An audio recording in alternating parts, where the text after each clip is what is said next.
একদিন রাসূলুল্লাহ সাল্লাল্লাহু আলাইহি ওয়াসাল্লাম সাহাবীদের সঙ্গে বসে আছেন। হঠাৎ এক অচেনা লোক এসে তার সামনে বসলেন। লোকটির কাপড় ছিল একেবারে সাদা আর চুল ছিল কালো। তাকে কেউ চিনত না, অথচ তার মধ্যে ভ্রমণের কোনো চিহ্নও ছিল না। তিনি রাসূলুল্লাহ সাল্লাল্লাহু আলাইহি ওয়াসাল্লামের একেবারে সামনে এসে বসে নিজের হাঁটু নবীজির হাঁটুতে ঠেকিয়ে দুই হাত নিজের উরুতে রেখে বললেন, হে মোহাম্মদ, আমাকে ইসলাম সম্পর্কে বলুন। রাসূলুল্লাহ সাল্লাল্লাহু আলাইহি ওয়াসাল্লাম বললেন, ইসলাম হলো এই যে তুমি সাক্ষ্য দাও যে আল্লাহ ছাড়া কোনো সত্য উপাস্য নেই এবং মোহাম্মদ সাল্লাল্লাহু আলাইহি ওয়াসাল্লাম আল্লাহর রাসূল।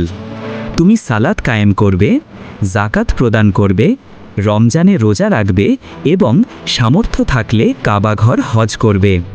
লোকটি বললেন, আপনি ঠিক বলেছেন। সাহাবীরা এতে অবাক হয়ে গেলেন। সে প্রশ্ন করছে আবার নিজেই উত্তরকে সত্য বলছে। তারপর সে বলল, আমাকে ঈমান সম্পর্কে বলুন।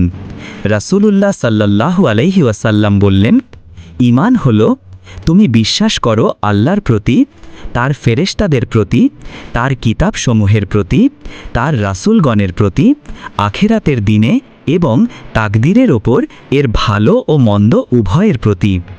আবার লোকটি বললেন, আপনি ঠিক বলেছেন। এরপর তিনি জিজ্ঞাসা করলেন, আমাকে ইহসান সম্পর্কে বলুন।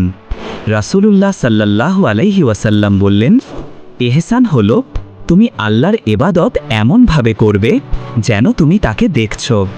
যদি তা না পারো তাহলে এই বিশ্বাস রাখো তিনিই তোমাকে দেখছেন। এরপর লোকটি আরও কয়েকটি প্রশ্ন করলেন, তারপর চলে গেলেন। কিছুক্ষণ পর রাসূলুল্লাহ সাল্লাল্লাহু আলাইহি ওয়াসাল্লাম সাহাবীদের জিজ্ঞাসা করলেন, তোমরা জানো ওই ব্যক্তি কে ছিলেন? সাহাবীরা বললেন, আল্লাহ ও তার রাসূলই ভালো জানেন। তখন রাসূলুল্লাহ সাল্লাল্লাহু আলাইহি ওয়াসাল্লাম বললেন, সে ছিলেন জিবরাইল আলাইহিস সালাম। তিনি এসেছিলেন তোমাদের দ্বীন শিক্ষা দিতে।